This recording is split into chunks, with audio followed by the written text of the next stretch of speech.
I had JonBenet bless my life for 6 years, and she really was a blessing. Just an amazing little kid. And I heard Patsy scream, and that was a horrible shock. And we called the police immediately. Jonbenet Ramsey, the little girl in Colorado, was murdered. Beauty queen JonBenet. JonBenet's murder has frightened residents of Boulder. There was no evidence of a break-in. There was no jimmying on the front door. There were 4 people in that house, and 1 died overnight. From the very beginning, they suspected the parents. Someone killed this 6-year-old child. We think the crime can be solved. We want to pressure the Boulder police to test DNA. JonBenet's blood was mixed with a foreign DNA. We need to separate out those 2 profiles. The rise of JonBenet Ramsey's fame, John Ramsey's soaring career, and her mysterious death, all eerily aligned with Jeffrey Epstein's criminal empire. Coincidence or a sinister conspiracy? John's company collapsed, and buried secrets remain unsolved. Today, Crime Cases uncovers the shocking truth, revealing unthinkable secrets behind the JonBenet Ramsey case and Jeffrey Epstein.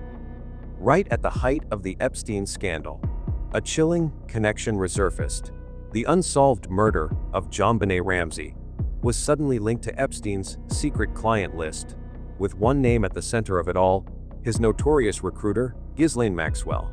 In April 2019, a documentary aired that included a striking photograph of JonBenet Ramsey, the 6-year-old child beauty queen from Colorado, taken before her tragic murder on December 26, 1996. In the image, JonBenet is captured in an unspecified setting, possibly at a pageant or public event, her presence radiant as the young star she was. Behind her stands a woman whose appearance has sparked intense speculation due to her resemblance to Ghislaine Maxwell, a figure notorious for her role in Jeffrey Epstein's illicit activities. The woman's features, particularly her short hair and build, viewed from a side angle, bear a striking likeness to Maxwell, prompting questions about her potential presence in Boulder, Colorado, around the time of the crime. The photograph, confirmed as authentic, shows JonBenet in her element, but the identity of the woman in the background remains unverified, fueling theories about a deeper connection to the Ramsey case. The resemblance of the woman in the photograph to Ghislaine Maxwell has drawn significant attention due to Maxwell's known role as a recruiter and manager of underage girls. This connection has led to speculation that Maxwell could have been involved with JonBenet or her family. JonBenet, a celebrated figure in Colorado's pageant scene, was a high-profile child whose visibility made her a potential target for someone like Maxwell, who operated within elite circles. The theory posits that Maxwell might have attended an event, such as a beauty pageant, where JonBenet was present, possibly scouting her for Epstein's network. The lack of specific details about the photograph's time, place, or context adds to the mystery, as no records confirm Maxwell's presence in Boulder near December 25 or 26, 1996. However, a documented photograph of Maxwell with hotelier Andre Balaz in New York on December 2, 1996, places her in the U.S. during that period, though it does not directly tie her to the Ramsey case. The speculation around the photograph gains further traction when considering Maxwell's broader activities. If the woman in the image is indeed Maxwell, some hypothesize she could have been targeting JonBenet to bring her into Epstein's orbit.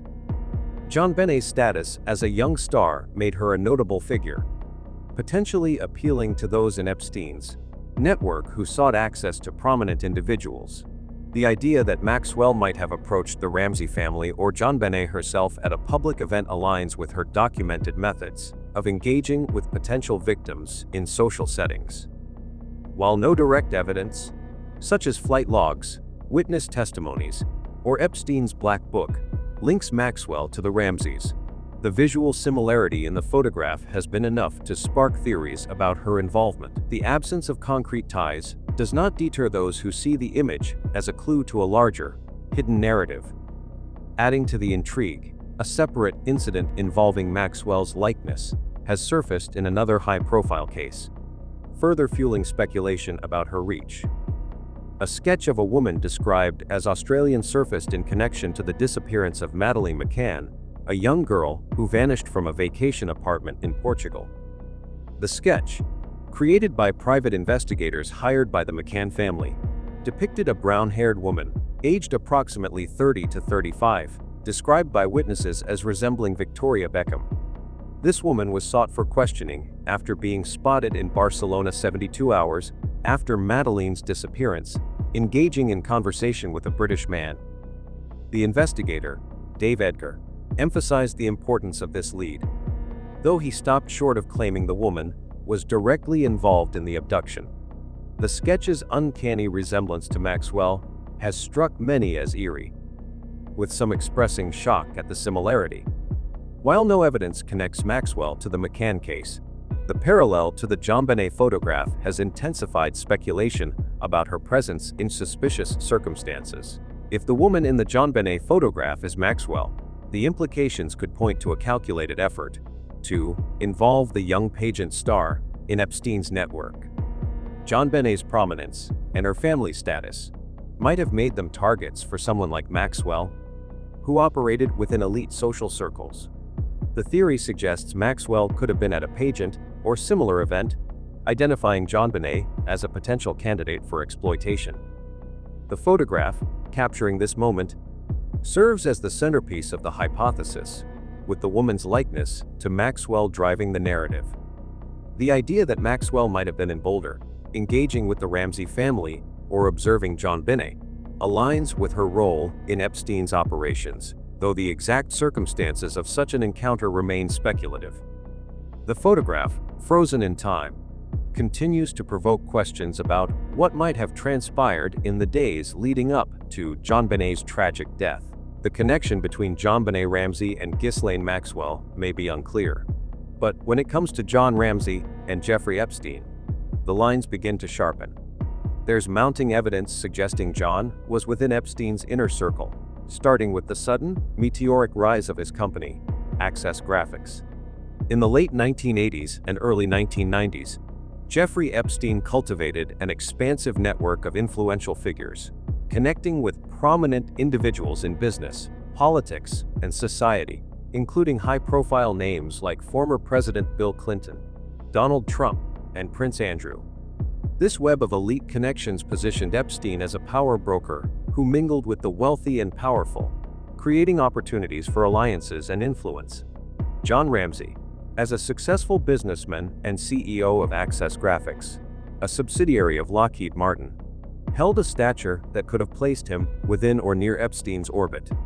His role as a key figure in Colorado's business community granted him access to elite circles, where individuals like Epstein often operated, attending high-profile social events, business conferences, or exclusive gatherings. The possibility that Ramsey could have crossed paths with Epstein or his associates arises from this shared social stratosphere, where connections among the powerful were commonplace. While no direct evidence confirms a personal relationship, the overlap in their respective worlds fuels speculation about potential ties. John Ramsey's ascent to the CEO position at Access Graphics marks a pivotal moment in his career, one that raises questions about the forces behind his rapid rise. Access Graphics, under Ramsey's leadership, achieved annual revenues exceeding $1 billion, a remarkable feat for a company that served primarily as a distributor rather than a manufacturer. This success came after Lockheed Martin acquired the company in 1991, a move that transformed Ramsey's trajectory from a businessman with a checkered past to a prominent executive. Prior to this, Ramsey faced significant setbacks. After leaving Michigan, he worked at an undisclosed company in another state, where he was fired for lacking the suitable temperament for a sales role. Another job in a different state ended similarly, with Ramsey dismissed from his position. In Georgia during the 1980s, he faced further turmoil, losing a job amid allegations of embezzling funds to support an expensive hobby of flying planes and maintaining a Porsche. These accusations also contributed to his divorce from his first wife, Lucinda Pash, with infidelity cited as a breaking point, alongside other underlying marital issues. Ramsey's early ventures, such as TickSpec Distribution and Microsouth, were small-scale operations that struggled to stay afloat, barely surviving until Lockheed Martin's acquisition. The contrast between these early failures and his later success as CEO suggests that his rise may not have been solely merit-based, prompting speculation that external influences, possibly tied to Epstein's network, played a role. The acquisition of Access Graphics by Lockheed Martin in 1991 stands out as a turning point that defies Ramsey's prior track record. Lockheed Martin, a major defense contractor, has a history marked by ethical controversies, including a $100 million fine for Martin Marietta, its predecessor, for supplying defective aircraft components to the U.S. force for B-1 bombers. In the 1980s, former employees reported rampant, illegal drug use at Martin Marietta's aerospace divisions, with FBI and Maryland police arresting around 20 individuals, including employees and managers, for drug-related activities. The company also faced scrutiny for hiring former special forces and military intelligence operatives, individuals with special skills and connections, raising questions about its involvement in activities beyond public oversight. Some speculate that Lockheed Martin's acquisition of Access Graphics, a company with modest origins and no manufacturing capabilities, was less about business synergy and more about enabling questionable activities. Allegations suggest Access Graphics, under Ramsey's leadership, may have served as a front for money laundering or even drug trafficking via private planes, leveraging Ramsey's passion for aviation. The company's ability to generate significant profits within 5 years, despite its role as a middleman, adds to suspicions that Lockheed Martin may have turned a blind eye to irregularities, as long as financial figures appeared favorable. The rapid dissolution of Access Graphics after the Ramsey case suggests a possible attempt to distance the parent company from potential reputational damage, further fueling theories of hidden agendas. The notion that Lockheed Martin might have facilitated Ramsey's rise at Epstein's behest introduces a provocative angle. Epstein's influence reportedly extended to orchestrating opportunities for individuals, positioning them as allies within elite networks. Lockheed Martin, with its deep ties to government contracts and political figures, could have been a vehicle for such arrangements, deliberately elevating Ramsey to a prominent role to align him with broader interests.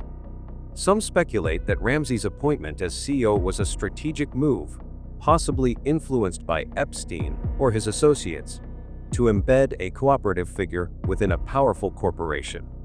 This theory gains traction when considering the shared legal representation by Haddon, Morgan, and Foreman, a Denver law firm that represented both the Ramsey family and Ghislaine Maxwell. The firm's connections to Colorado's political elite, including figures like Gary Hart, Roy Romer, and David Skaggs, who were linked to Hart's Senate and presidential campaigns in the 1980s, suggest a network where Ramsey could have intersected with Epstein's world.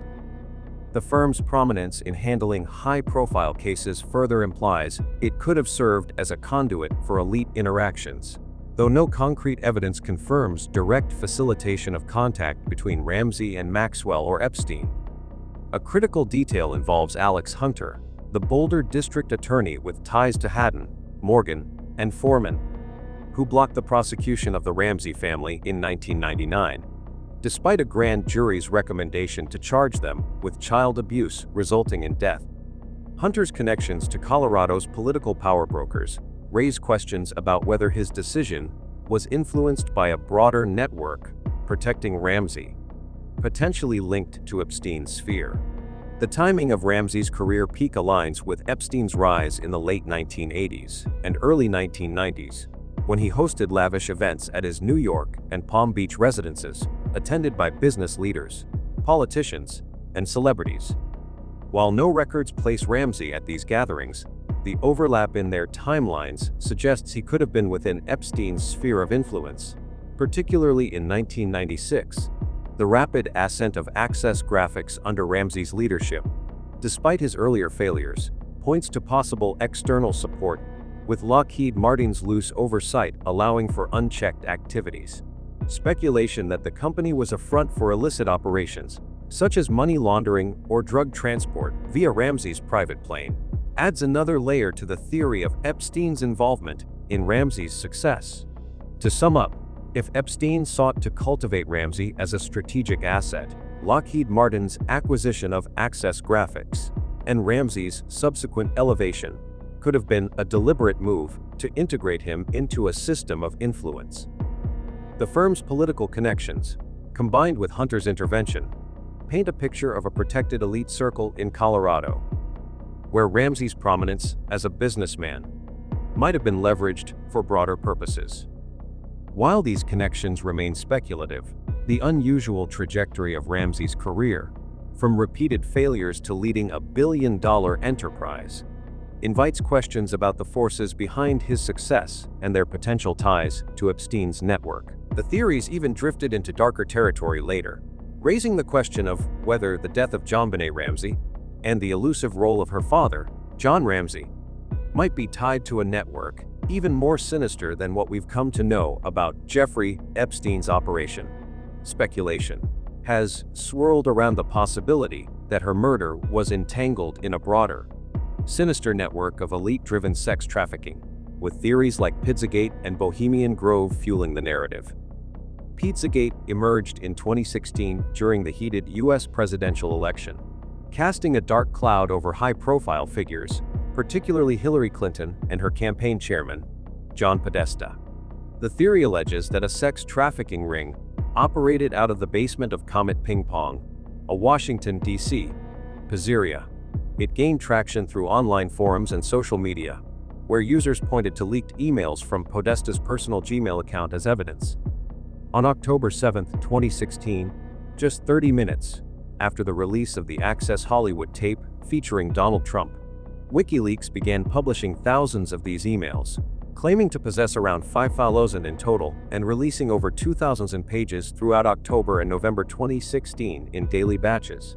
Words like pizza, pasta, and hot dog in these emails were interpreted by conspiracy theorists as coded references to child crimes, transforming mundane correspondence into supposed proof of a vast criminal operation. In the context of JonBenét's case, this theory has been extended to suggest that her death might be linked to a similar elite network, with figures like Jeffrey Epstein and Ghislaine Maxwell at its core. Hillary Clinton's name has also surfaced in connection to Epstein's network, with some speculating her involvement, though the purpose of someone of her stature participating in such a ring remains a perplexing question. The Pizzagate narrative was amplified through viral content, with short videos circulating on social platforms and forums, some using PowerPoint slides to present so-called evidence of illicit activities. These efforts were bolstered by figures like Alex Jones, whose InfoWars platform urged followers to investigate the claims, further embedding the theory in the public consciousness. The speculation around JonBenét's death ties into this broader narrative, with some suggesting that her prominence as a child pageant star made her a desirable target for a network allegedly preying on vulnerable children. Pizzagate's reach expanded through its connection to QAnon, a far-right conspiracy theory that surfaced in 2017, alleging that a global cabal of abusing elites controls world events. QAnon built on Pizzagate's foundation, claiming that the trafficking ring was not confined to a single pizzeria, but spanned the globe, with Donald Trump positioned as a hero fighting against this shadowy group. In the case of JonBenet, QAnon's influence has led some to speculate that her murder was not an isolated incident, but part of a larger, orchestrated effort by powerful figures, including Epstein and Maxwell, who are seen as central to such networks. Parallel to Pizzagate, the Bohemian Grove conspiracy theory adds another layer to the speculation surrounding JonBenét's death. Bohemian Grove is a 1,100-hectare retreat in Monterey, California, owned by the Bohemian Club, a secretive organization founded in 1872 by Michael Henry DeYoung. Initially a gathering place for San Francisco's elite, the club grew to influential figures from across the U.S., such as former Presidents George H.W. Bush and George W. Bush, former Defense Secretary Donald Rumsfeld, former Secretaries of State Colin Powell and James Baker, diplomat Henry Kissinger, and former Federal Reserve Chairman Alan Greenspan. Nearly every Republican president since the early 20th century has been a member. The club's annual 2-week retreat in mid-July, held under towering sequoia trees, involves camping and private discussions in tents or secluded rooms.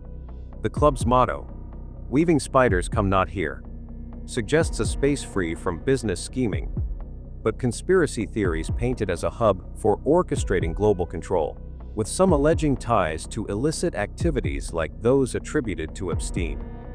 Conspiracy theories about Bohemian Grove claim it serves as a meeting ground where America's elite plan to manipulate global politics and economics, potentially to establish a new world order. More extreme accusations suggest members engage in satanic rituals or illegal activities, with filmmaker Alex Jones, in his documentaries Dark Secret in Bohemian Forest and Suicide, linking Bohemian Grove to other secret societies like Skull and Bones and the Illuminati, alleging they share a goal of global domination. He even claimed the Manhattan Project, which developed the atomic bomb in 1942, was conceived at the Grove, though this remains unverified.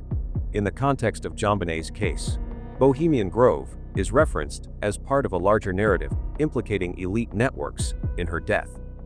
The theory posits that the Grove's gatherings, attended by powerful figures, could have been a setting where plans involving figures like Epstein were hatched, potentially targeting individuals like JonBenet for exploitation within a trafficking network.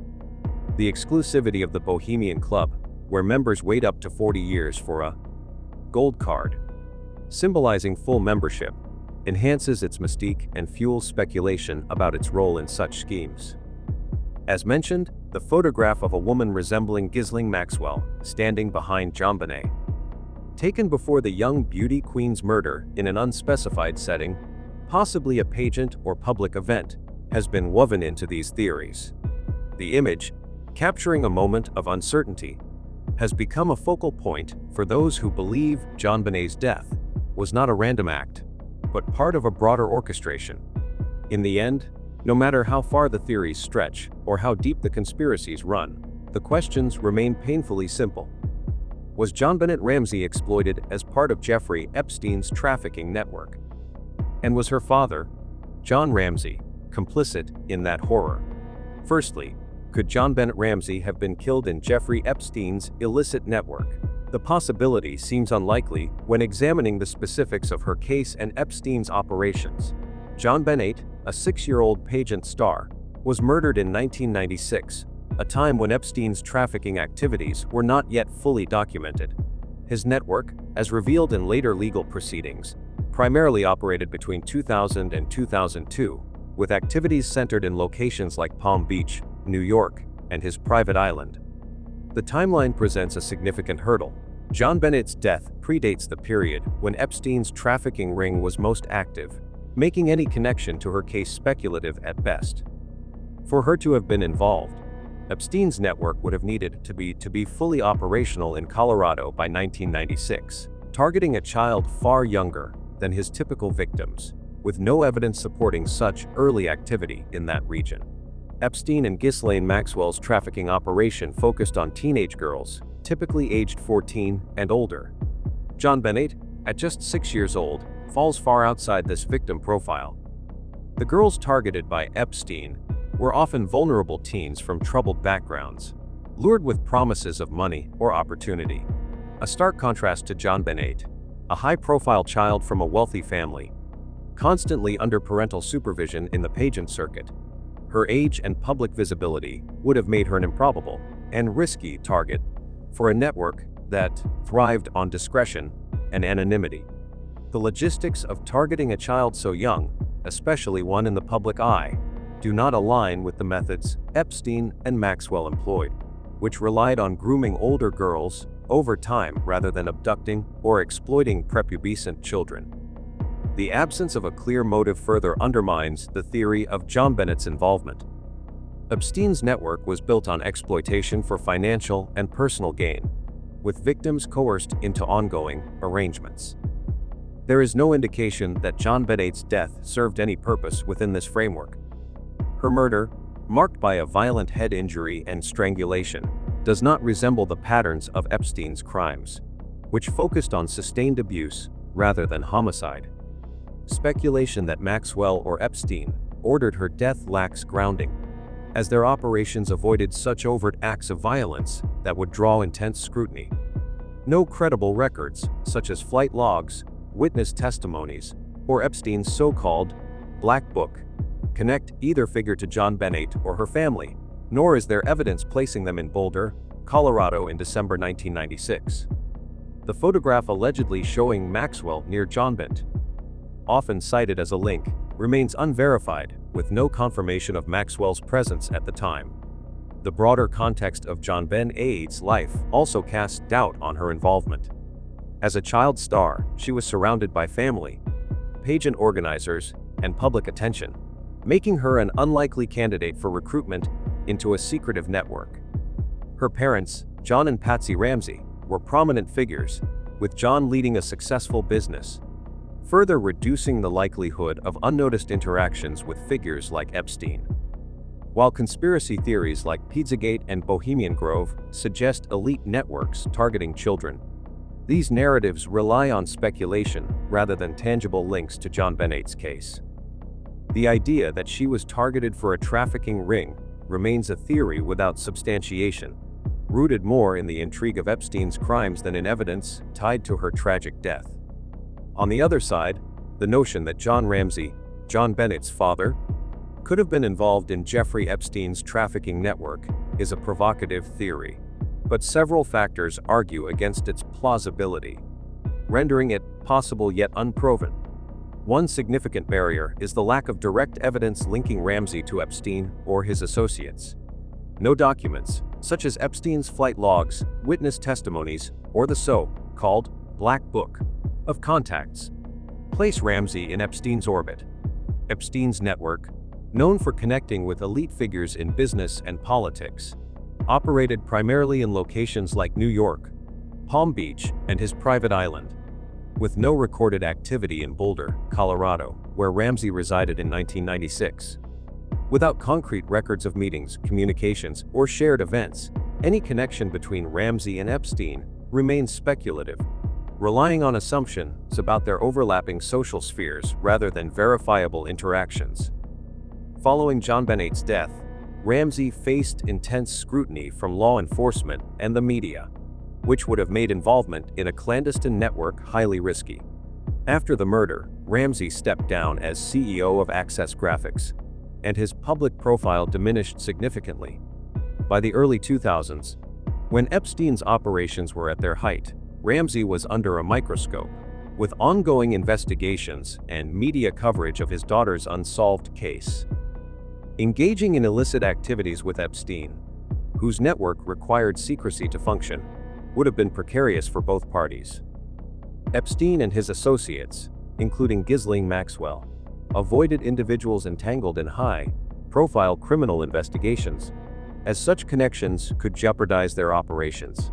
Ramsey's reduced status and constant public attention post-1996 make it improbable that he would have been a viable or desirable ally for Epstein. The operational dynamics of Epstein's network also argue against Ramsey's involvement.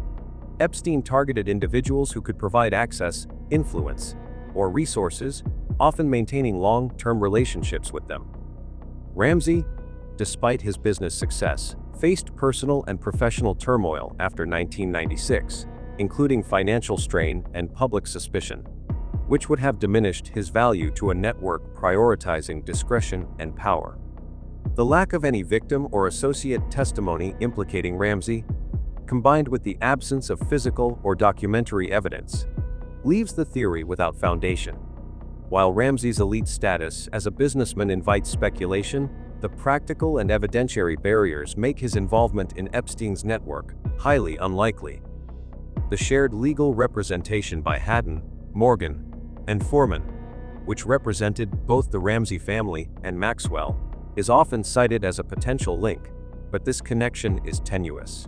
The firm handled numerous high-profile cases, including those of Kobe Bryant and Harvey Weinstein, and the representation of Ramsey and Maxwell occurred over 2 decades apart.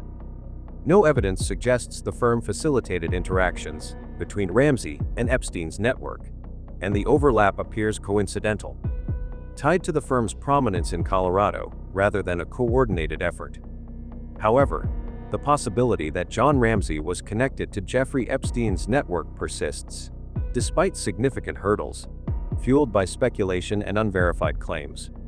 One intriguing detail is the allegation that Ramsey paid to suppress media reports linking him to Epstein's client list, a rumored roster of powerful individuals involved in Epstein's illicit activities. Building a vast trafficking network, as Epstein did, required years of cultivating relationships with influential figures, a process that could span a decade or more. If we trace back over 10 years from the peak of Epstein's activities, in the early 2000s, the timeline aligns with the mid-1990s. A 10-year window allows for the gradual forging of elite connections, potentially placing Ramsey in Epstein's orbit during his ascent in Colorado's business world. While Ramsey's post-1996 scrutiny and reduced status made active participation risky, the groundwork for a connection could have been laid earlier, when his career was flourishing. The lack of direct evidence keeps this theory unproven, but the notion of a long-term network building process, coupled with unverified claims of Ramsey's efforts to quash media reports, sustains the possibility of his involvement. The complexity of Epstein's web, requiring years to establish trust and alliances, suggests that any link to Ramsey would have developed over time, making the timeline less of a barrier than it initially appears. JonBenet Ramsey may have been targeted by a criminal network specifically dedicated to producing, distributing, or consuming child filth, due to her image and popularity in child beauty pageants being exploited and spread on the early internet. The theory didn't originate with law enforcement or mainstream media. It came from Steven Singular, a veteran crime journalist who decided to dig where no one else dared. In 1999, he released Presumed Guilty, an investigation of the JonBenet Ramsey case, the media, and the culture of pornography, a book that refused to accept the narrow focus on the Ramsey family and instead peeled back the layers of something far more disturbing. When he updated it in 2016, it wasn't to revise a theory, it was to reaffirm what he believed the case had missed from the very beginning. Singular saw something that most reporters ignored. While the public obsessed over handwriting analysis and the ransom note, he turned his attention to the world JonBenet had been thrust into. A world of tiaras, lipstick, and little girls in sequins playing grown-up under the spotlight. Through pageants, through photos, through local broadcasts and regional press, Singular believed JonBenet had been put on display, and not just for the judges or her parents' approval, but for watchers, the kind who linger in the shadows, saving images for reasons that have nothing to do with trophies. He reached out to cybercrime experts, not hobbyists, professionals who'd tracked digital predators across the earliest stages of the internet. What they told him was chilling. Back in the mid-1990s, underground forums, IRC channels, and primitive peer-to-peer sites had already begun sharing illicit material involving minors and content involving child beauty queens. That was a goldmine for the predators, especially one like JonBenet, young, photogenic, and heavily documented. Her face wasn't just in the local paper. It was in promotional tapes, pageant footage, and even VHS recordings parents made at rehearsals and sold or traded. It wouldn't have taken much. A copied tape, a shared clip, a name typed into a chat room by someone with the right keywords. According to Singular's contacts, search queries involving phrases like child pageant and JonBenet photo set spiked on certain networks weeks before and after her death. That's not casual curiosity. That's targeted interest, and it wasn't coming from people watching Miss America reruns. The picture Singular painted was systemic. Not a lone pedophile, not a coincidence, but a functioning ecosystem, predators mining public content, organizing it, and distributing it beneath the surface of the web. And JonBenet, whether anyone around her knew it or not, had become a commodity in that trade. Her wardrobe, her routines, her makeup, her forced smiles, all of it turned into material, downloadable, savable, shareable. Singular didn't accuse the Ramseys of being part of it. That wasn't the point. What he argued instead was far more damning. By placing Jonbenet into a hypervisual, adult-styled world at such a young age, they had unknowingly made her vulnerable to a level of predatory attention they couldn't see, and law enforcement refused to acknowledge. According to him, didn't just fail to look at this angle. They refused to open the door. It wasn't a wild conspiracy. It was a suggestion backed by tech experts, digital data trends, and an emerging pattern of online behavior that would later be proven real in countless other cases involving children exploited through legal public images twisted into illegal fantasies. And if Singular was even partially right, if those predators had eyes on Jonbenet before that night, it raises a terrifying possibility. She wasn't murdered out of rage or panic.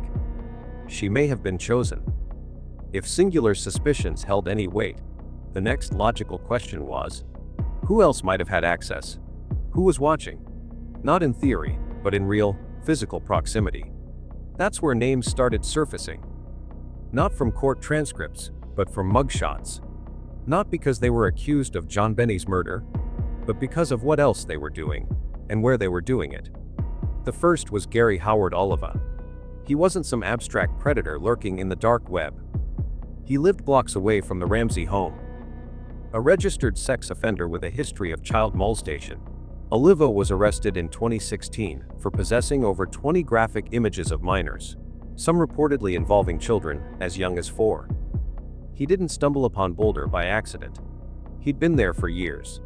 And when the Ramsey case was still fresh, Oliva had already raised red flags. He carried a photo of Jonbenet in his backpack, told acquaintances she was a gift from God, and even penned handwritten confessions friend claiming he'd hurt a little girl. But Boulder PD dismissed the notes as delusional. His DNA didn't match. His story kept changing. They chalked it up to obsession, not involvement. Still, his presence in that neighborhood, combined with the materials found in his possession years later, remained deeply unsettling. Not only had he fixated on Jonbenet after her death, there were signs he'd done so before. Then came Randall D. Simons, a freelance photographer with a more polished exterior, but an equally troubling record. He'd photographed Jonbenet 6 months before she died. After her murder, he reportedly tried to sell those images. That alone wasn't criminal. But what followed was. In 2019, Simons was arrested in Oregon for UFI to download explicit child content, 16 separate felony counts. It wasn't an isolated offense. Investigators described it as an ongoing pattern. And yet again, it linked back to Boulder. Simons wasn't a household name. He wasn't someone the public watched. But in Singular's framework, that was exactly the problem. These weren't killers in masks. They were men who operated openly, adjacent to children's spaces, hiding behind professions or addictions or mental illness, while still part of a culture that consumed and traded in exploitation. Neither man was ever formally charged in connection to Jonbenet's homicide. There was no physical evidence tying them to the scene. No footprints, no matching fibers, no usable fingerprints. But the implications linger. They were in the area. They had criminal histories involving children. And both showed a documented fixation on Jonbenet Ramsey, independent of each other, across different timelines. This is where Singular's theory deepens. It's not about proving these men were murderers. It's about demonstrating that predators were circling, and that Boulder wasn't insulated from the larger machinery of child exploitation. If even 2 such men, both arrested for child-related crimes, had real-world connections to Jonbenet before or after her death, how many others never showed up on police radar? The silence around that question wasn't reassuring. It was a vacuum, and in Singular's mind, that void wasn't due to lack of evidence.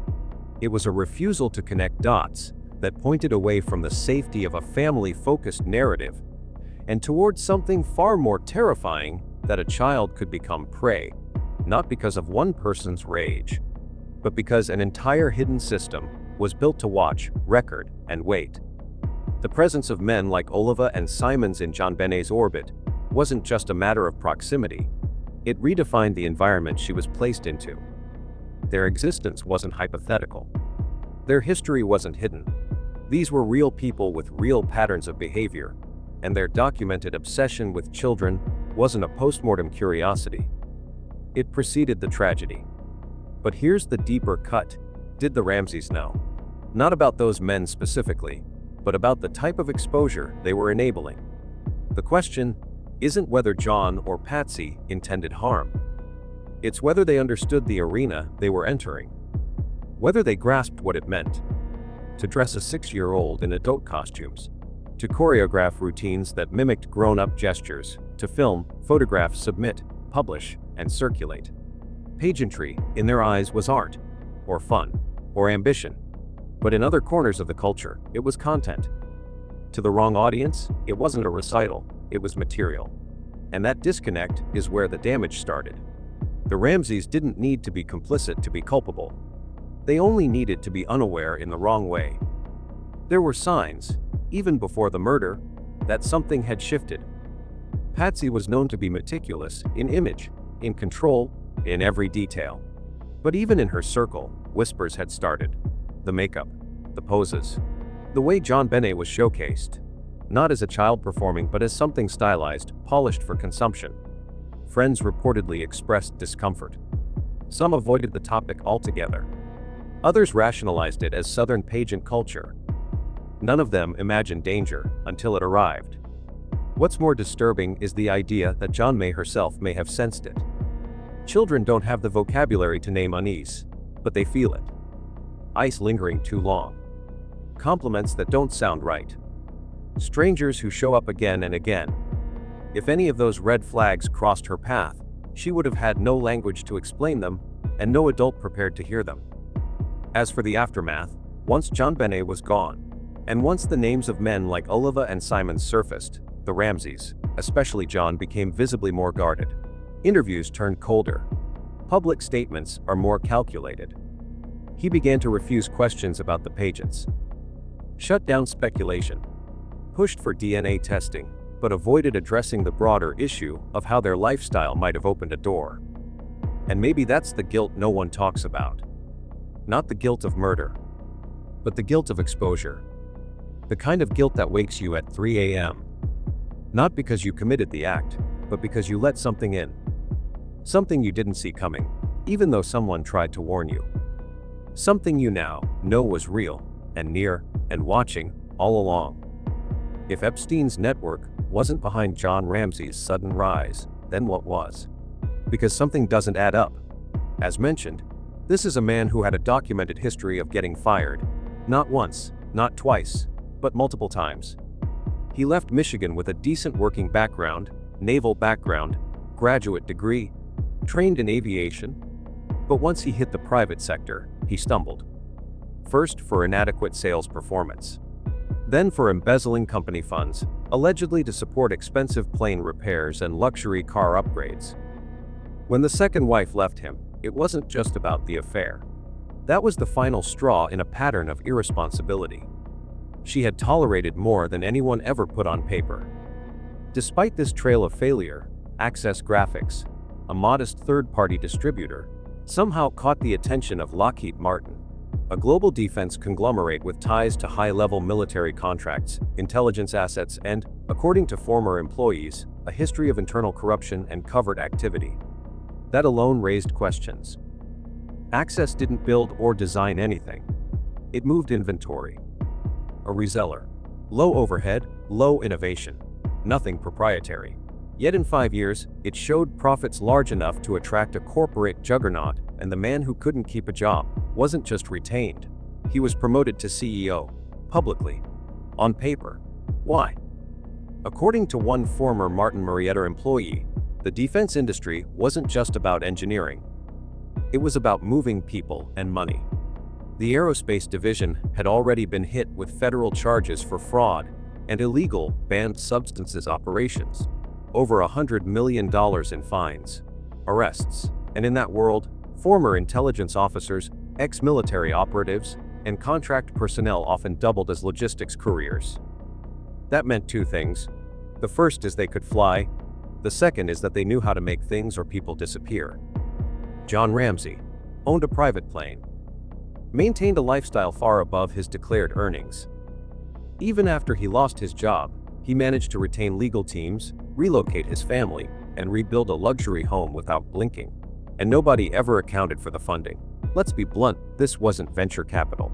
This wasn't angel investors. Access Graphics had no tech edge, no patents, no IPO. And yet the Ramseys owned multiple properties, a private jet, boats, luxury cars, and spent lavishly on pageants, fashion shows, galas, and private charities. The math doesn't work unless something else was flowing through that company: money, information, or product. Now consider Lockheed's response post-murder. They didn't double down on support. They disassembled Access Graphics almost immediately, quietly. No ceremony, no press, just gone. A company that had, allegedly, generated millions in annual revenue was vaporized within months of Jonbenet's death. Even more suspicious, John openly told police that Lockheed didn't monitor him closely, that he ran the company as he saw fit, and that they were only concerned with the numbers looking good. That's not how defense contractors operate. Unless the books were a front and Ramsey was delivering something beyond spreadsheets. There's another pattern too, one that ties this all together. He convinced Patsy's family to bankroll his early ventures, convinced them to fund a business relocation near the airport, claimed neighborhood complaints about trucks, but insiders say the real reason was access to the airstrip. From there, multiple reports suggest unusual late-night activity, unexplained absences, jet preparation during holidays, phone calls right before the murder, all of it pointing to someone who wasn't just playing CEO, but running something off-grid. If this wasn't about Epstein, it may have been something worse, something bigger. A parallel economy, drug transport, arms logistics, money laundering, or a combination of all three. It explains the sudden wealth, the vague business model, the executive promotion after failures, and why, even when their daughter was murdered under deeply suspicious circumstances, the Ramseys kept their mouths shut. Not out of grief, but out of fear of exposure. Because if they talked, if they named names, it wouldn't just destroy a family. It could collapse whatever operation John was entangled in. It could bring federal charges, asset seizures, maybe even prison. Which is why, to this day, neither of them ever said, "This is who did it." Because maybe they knew, and maybe telling the truth wasn't an option. At a certain point, the theory shifts.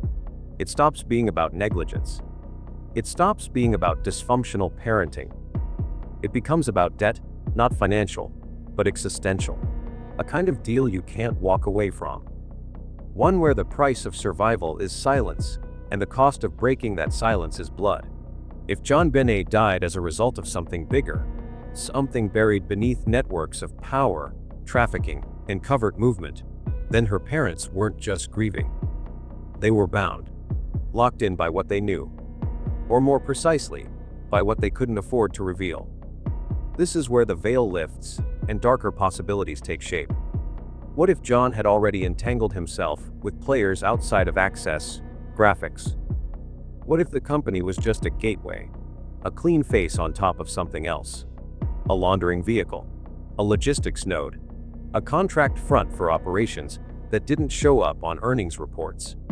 That would explain why Lockheed Martin, a company knee-deep in government work, quietly absorbed it, allowed it to run autonomously, and then erased it the moment things turned ugly. No statements, no audits, no legacy.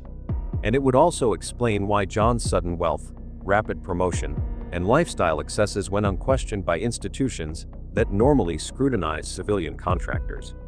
Because maybe the right people already knew, and were complicit. Now factor in Epstein. Or if not Epstein, someone cut from the same cloth. Someone who moved people, not just money. Someone who collected leverage and paid favors with invitations, parties, contracts, or children. If Jonbenet was seen, recorded, sold, or even promised, even once, that would be enough. One mistake, one transaction, one image and would be Cornbach and the family would be cornered. Patsy might not have known at first. But John, a man who kept secrets, lived large, got second chances he didn't deserve. He knew how debts were collected. Whether it was a global ring like Epstein's, a domestic mafia pipeline running through Boulder's back channels, or a defense industry-connected syndicate using access graphics as a pass-through. The end result is the same. A breach occurred, and Jonbenet became the collateral. Her murder wasn't spontaneous. It was surgical. No signs of forced entry. No chaotic struggle. A ransom note written at leisure. Language that suggests group involvement.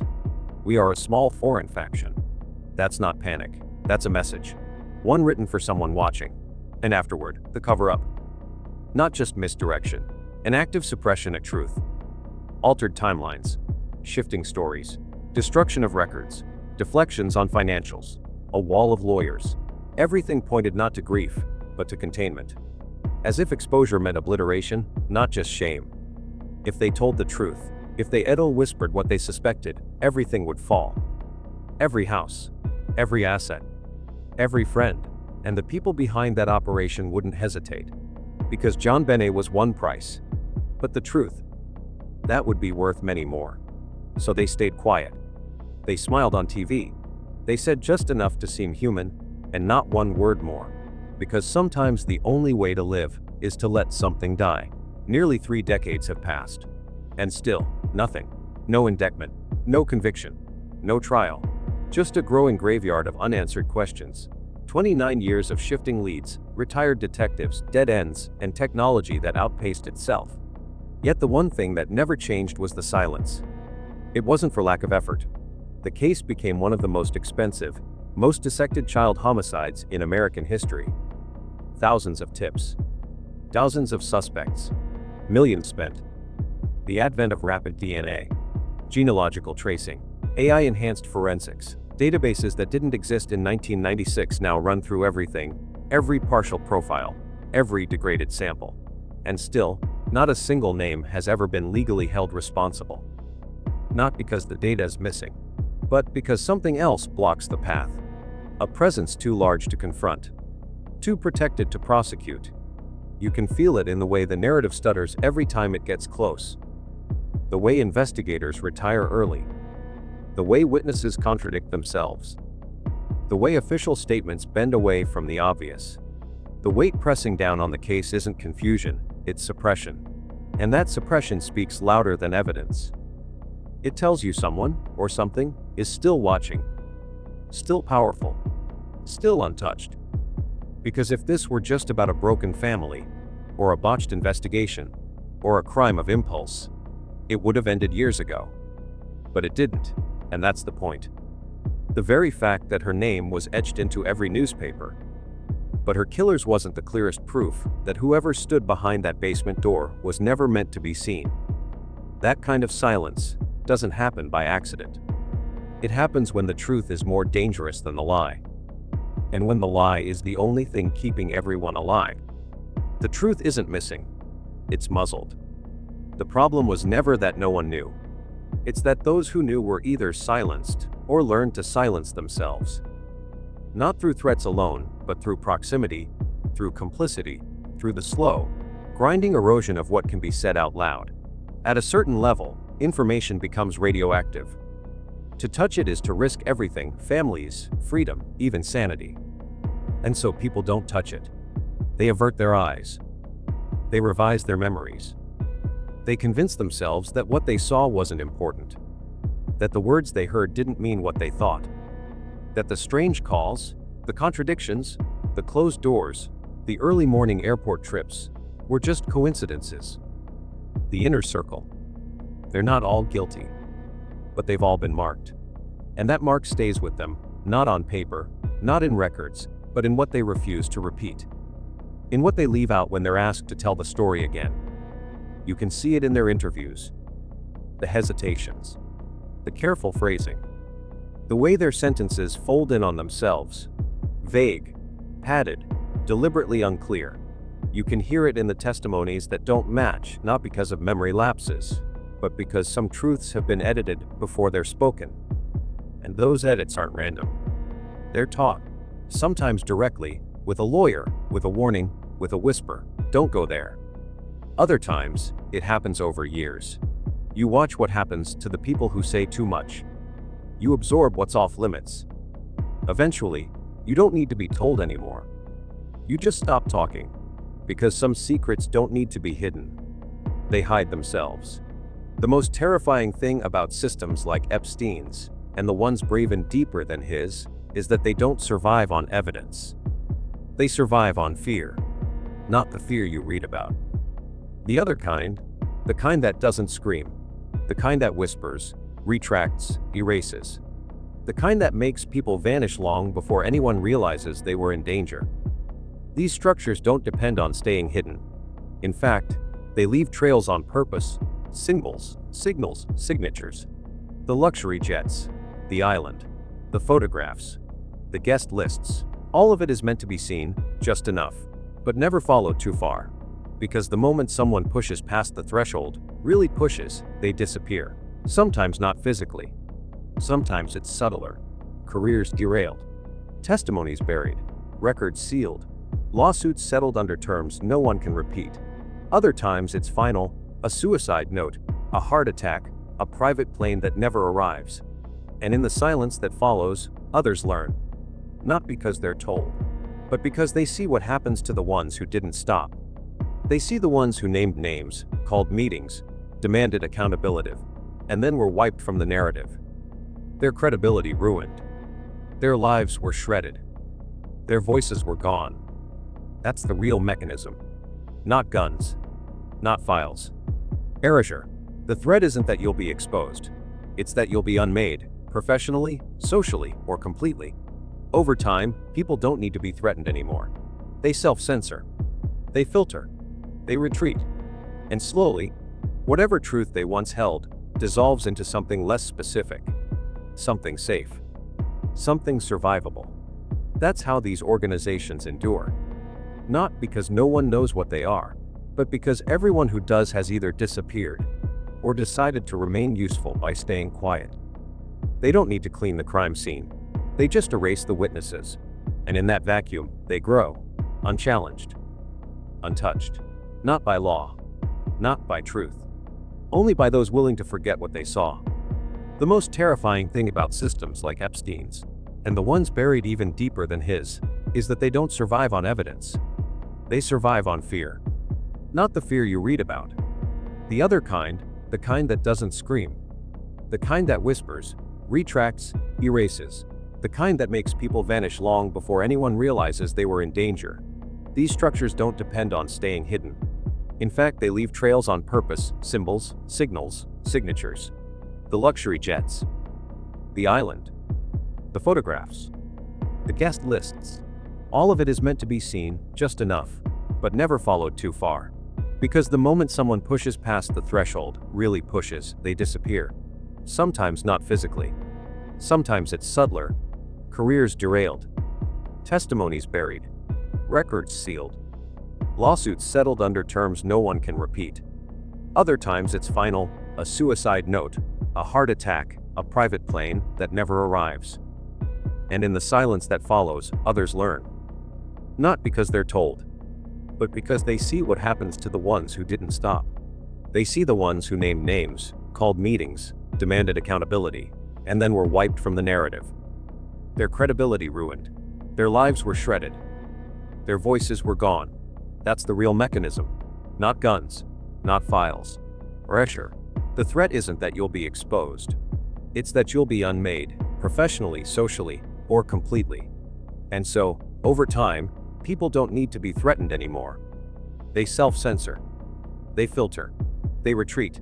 And slowly, whatever truth they once held dissolves into something less specific. Something safe. Something survivable. That's how these organizations endure. Not because no one knows what they are, but because everyone who does has either disappeared or decided to remain useful by staying quiet. They don't need to clean the crime scene. They just erase the witnesses. And in that vacuum, they grow, unchallenged, untouched. Not by law, not by truth, only by those willing to forget what they saw. The Ramseys survived, but not because they were innocent. They survived because they complied. Because when it mattered most, they didn't fight. They didn't testify. They didn't demand full transparency. They didn't scream for justice. They played by the rules of the people who never play fair. They understood, maybe too late, that survival meant obedience. That safety wasn't given, it was bought. Not with money, but with silence. With memory loss. With the slow, excruciating process of editing reality until it's no longer dangerous. And that became their sentence. Not prison bars. Not handcuffs. But a life where they can no longer speak the truth they carry. A life measured not in years, but in what can never be said again. Every interview was rehearsed. Every statement was scrubbed. Every emotion flattened to protect what remains. They walk free, but not whole, not untouched. They live, but they no longer own their voices. They breathe, but only under the condition that they never look back. They smile, but only inside the script. And in the space where words once lived there is only quiet. The kind that tightens over time. The kind that doesn't let go. JonBenet died that night, but she didn't die alone. With her went every word someone was too afraid to speak. Every truth that shivered just beneath the surface but never broke through. Every scream that got swallowed. Every answer that froze behind the eyes. And no one spoke. No one ever did. So now, all that's left is this: she was buried in white. But what they buried that day was the truth. The unresolved murder of John Ramsey offers profound lessons about the complexities of justice and the dangers of speculation. From a personal perspective, this case underscores how a single, isolated crime can spark broader questions when viewed through a wider, more multidimensional lens.